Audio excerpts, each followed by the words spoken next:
আপনিও যদি ভোটার কার্ডের জন্য অ্যাপ্লাই করে থাকেন, নতুন বা ট্রাইব্যুনালে যদি অ্যাপিল করে থাকেন, তাহলে আপনাদের ভোটার কার্ডের স্ট্যাটাস কিভাবে আপনারা চেক করবেন, আপনাদের ভোটার কার্ড হলো কি হলো না আপনারা কিভাবে চেক করবেন, আর যদি আপনাদের ভোটার কার্ড হয়ে যায় তবে কিভাবে আপনারা অনলাইনে আপনাদের হাতে থাকা ফোন দিয়ে ভোটার কার্ড ডাউনলোড করে নিতে পারবেন, সমস্তই কিন্তু আজকে ভিডিওতে বলা হবে। তাই যারা যারা নতুন ভোটার কার্ডের জন্য আবেদন করেছেন তারা কিন্তু আজকে ভিডিও অবশ্যই প্রথম থেকে শেষ পর্যন্ত না টেনে দেখার চেষ্টা করবেন, তাহলে আপনারা বুঝে যাবেন যে কিভাবে আপনারা আপনাদের ভোটার কার্ডের স্ট্যাটাস চেক করে নিতে পারবেন।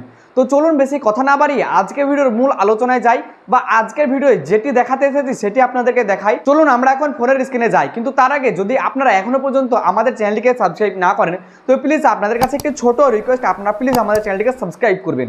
আর হ্যাঁ, যদি এই ভিডিওটি আপনারা আমাদের ফেসবুক পেজ বা প্রোফাইল থেকে দেখেন তবে আমাদের ফেসবুক পেজ বা প্রোফাইলটিকে ফলো করে রাখতে ভুলবেন না, কারণ এরকমই নতুন নতুন ইনফরমেটিভ ভিডিও আমাদের চ্যানেলে প্রতিনিয়তই আপলোড করা হয়। হ্যাঁ, আপনারা যারা যারা ভোটার কার্ডের জন্য আবেদন করেছিলেন তারা কিন্তু এখন খুব সহজেই চাইলে আপনাদের হাতে থাকা ফোন দিয়ে চেক করতে পারেন, যেতে হবে না আর অনলাইনের দোকানে এবং দাঁড়াতে হবে না আপনাদেরকে লাইনে, আপনারা আপনাদের হাতে থাকা ফোন দিয়েই চেক করতে পারেন। যার জন্য আপনাদের দরকার অ্যাকনোলেজমেন্ট নাম্বার, আর এটি আপনারা খুব সহজেই পেয়ে যাবেন। কোথায় পাবেন? যখন আপনারা ভোটার কার্ডের জন্য আবেদন করেন তখন ফর্ম 6-এ আপনাদের দেখবেন একটা অ্যাকনোলেজমেন্ট আইডি থাকবে। এই অ্যাকনোলেজমেন্ট আইডি বা অ্যাকনোলেজমেন্ট নাম্বার দিয়ে কিন্তু আপনারা আপনাদের ভোটার স্ট্যাটাসটিকে চেক করতে পারবেন। তো এটি কিভাবে করবেন চলুন এখন আমি আপনাদেরকে সরাসরি বলি। তো প্রথমে আপনারা আপনাদের ল্যাপটপ, কম্পিউটার অথবা মোবাইল ফোনে যাবেন এবং তারপরে গুগল ক্রোম ব্রাউজারে ভোটার পোর্টাল লিখে সার্চ করবেন। তো ভোটার পোর্টাল লিখে সার্চ করার পরে আপনাদের সামনে একটি পোর্টাল চলে আসবে, তো আপনারা ভোটার পোর্টালে প্রবেশ করবেন। এইখানে আসার পরে আপনারা প্রথমে এই যে কর্নারে 3 ডট আছে এই 3 ডটে ক্লিক করবেন এবং তারপরে এটিকে ডেস্কটপ সাইড করে নেবেন। তাহলে এইটি আপনাদের কম্পিউটারে যেরকম ডেস্কটপ দেখায় ঠিক সেরকমভাবে আপনাদের মোবাইলের স্ক্রিনও কিন্তু কম্পিউটারের মতো হয়ে যাবে। ডেস্কটপ সাইড করার পরে আপনারা একটু নিচের দিকে যাবেন এবং তারপরে ভালো করে লক্ষ্য করবেন এই যে হলুদ রঙে লেখা আছে ট্র্যাক অ্যাপ্লিকেশন স্ট্যাটাস, এই ট্র্যাক অ্যাপ্লিকেশন স্ট্যাটাসে ক্লিক করবেন। আর তারপরে এখানে আপনাদের মোবাইল নাম্বার এবং আপনাদের এই ক্যাপচার কোডটি বসাবেন এবং তারপরে আপনাদের ফোনে একটি ওটিপি আসবে, সেই ওটিপি দিয়ে লগ ইন করবেন। কিন্তু তার আগে আপনাদেরকে অবশ্যই এখানে আগে থেকে সাইন আপ করা থাকতে হবে।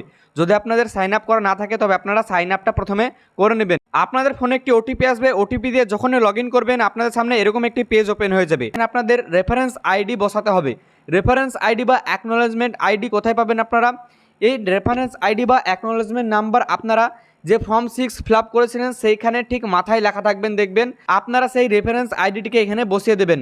রেফারেন্স আইডি বসানোর পরে যখন এখানে সাবমিটে ক্লিক করবেন আপনাদের স্ট্যাটাস এখানে শো হবে। তো চলুন আমি প্রথমে রেফারেন্স আইডিটা এখানে বসিয়ে দিই। রেফারেন্স নাম্বার লেখার পরে আপনারা সাবমিটে ক্লিক করলে আপনাদের সামনে দেখুন স্ট্যাটাস শো হচ্ছে। এখানে আপনাদের স্টেটের নাম লেখা থাকবে, অর্থাৎ আপনাদের রাজ্যের নাম, তারপরে আপনাদের যে বিধানসভার নাম, আপনার ফার্স্ট নাম এবং লাস্ট নাম, এরকমভাবে আপনাদের কিন্তু সমস্ত কিছু দেওয়া থাকবে। আপনার সাবমিশন ডেট দেওয়া থাকবে এবং আপনাদের কারেন্ট স্ট্যাটাস এখানে দেখাবে। আরও ডিটেলসের স্ট্যাটাস দেখার জন্য এখানে আপনারা নিচের অ্যারোতে ক্লিক করবেন, তাহলে আপনাদের সমস্ত স্ট্যাটাস কিন্তু ভালোভাবে এখানে কিন্তু শো হবে, আপনারা যেমনটা দেখতে পাচ্ছেন।